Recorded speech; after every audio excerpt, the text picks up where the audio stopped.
60 minutes business. Thomas Schmel. Midi 22, bienvenue si vous nous rejoignez. Philippe Chalmin, bonjour. Philippe Chalmin, économiste, auteur du rapport Cyclope. Est-ce que vous nous entendez? Vous êtes avec nous?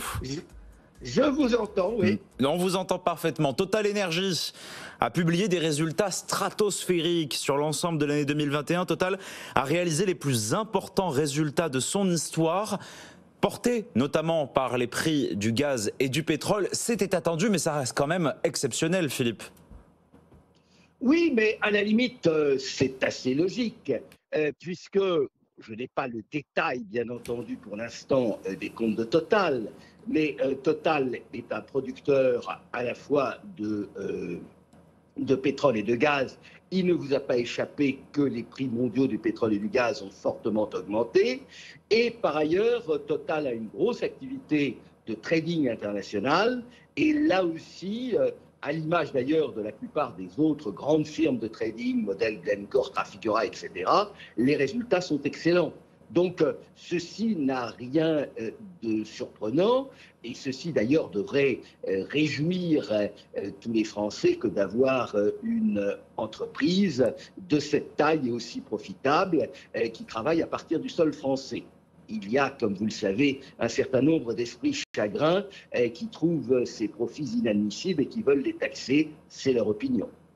Philippe Chalmin, aujourd'hui, le pétrole, le Brent est à $108, le WTI américain à $99.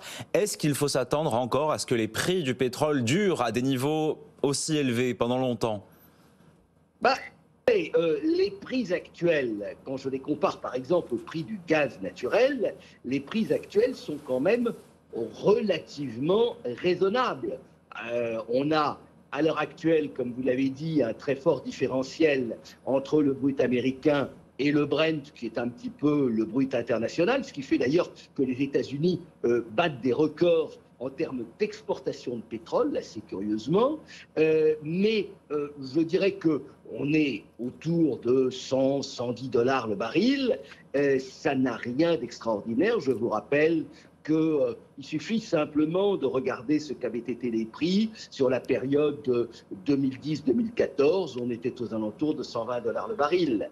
La situation est beaucoup plus inquiétante en ce qui concerne le gaz naturel, puisque sur le gaz naturel, si je le ramenais en équivalent baril de pétrole, on serait entre 150 et $200. Donc le prix du gaz est à mon sens beaucoup plus inquiétant qu'un prix du baril qui, disons que dans la zone $100-110, c'est à peu près, comme je vous le disais, le prix d'équilibre que l'on avait atteint sur la période 2010-2014, à l'époque justement où l'Arabie Saoudite assurait l'équilibre du marché.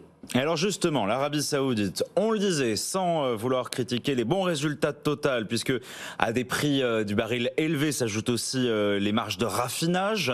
Aujourd'hui, tapis rouge pour Mohammed Ben Salman, le sulfureux prince saoudien. C'est lui que la CIA accuse d'avoir commandité l'assassinat de Jamal Khashoggi en 2018 dans des circonstances atroces. Aujourd'hui, il va dîner avec Emmanuel Macron. On le sait, les Européens souhaitent que l'Arabie Saoudite augmente sa production. Aujourd'hui, qu'est-ce qu'il va lui dire, Mohammed Ben Salman? Il dira probablement ce qu'il a dit à Joe Biden il y a une dizaine de jours, c'est-à-dire que l'Arabie Saoudite n'a pas des marges de manœuvre énormes, et ça Emmanuel Macron le sait. Il l'avait dit, paraît-il, en aparté à Joe Biden.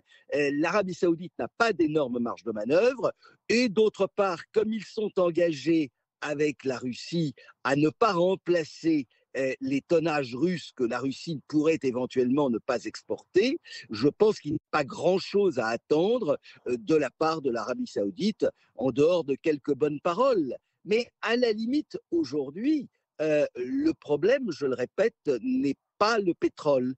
Comme vous l'avez dit, le problème, notamment à la pompe, que ce soit d'ailleurs en Europe ou aux États-Unis, c'est beaucoup plus un problème de raffinage. C'est-à-dire que pendant tellement longtemps, les marges de raffinage ont été tellement faibles que les capacités de raffinage dans le monde occidental ont diminué. Nous avons exporté un petit peu, dans une certaine mesure, nos problèmes environnementaux ailleurs. Et aujourd'hui, c'est vrai, nous sommes confrontés à des risques, non pas de pénurie, mais de forte hausse, en particulier, par exemple, sur le diesel, pour lequel la Russie était un de nos gros fournisseurs. Donc si en termes de production de pétrole, l'Arabie Saoudite n'accède pas aux demandes des Européens, on a quand même l'impression que la France, Paris, cherche à devenir incontournable. En anticipant sans doute un automne un peu rigoureux sur le terme des énergies, Emmanuel Macron a reçu récemment le dirigeant des Émirats Arabes Unis, le Qatar également, le Cheikh, Israël. La France veut devenir incontournable avec les dirigeants du Golfe ?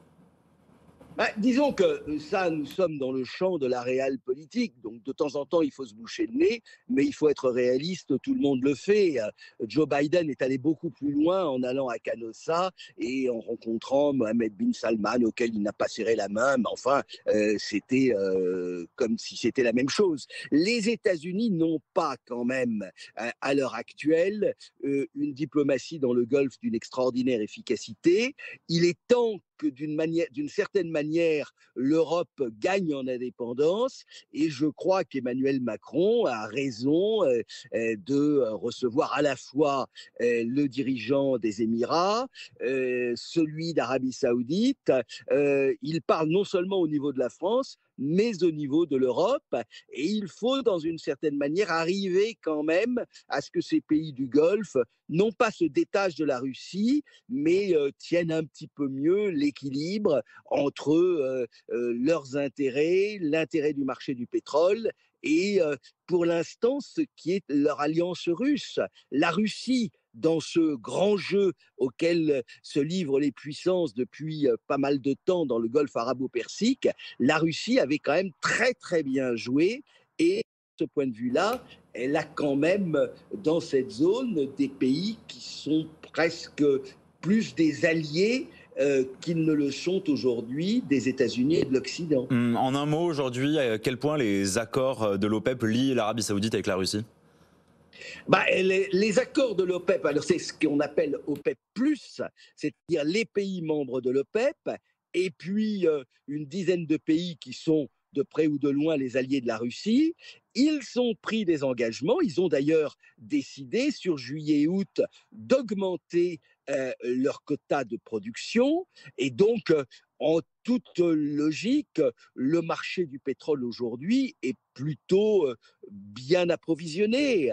On a d'ailleurs une situation dans laquelle le marché est ce qu'on appelle en backwardation, c'est-à-dire que le immédiat coûte plus cher que le pétrole à quelques mois, ce qui montre bien que sur le marché du pétrole, nous n'avons d'autant moins d'ailleurs de soucis d'approvisionnement.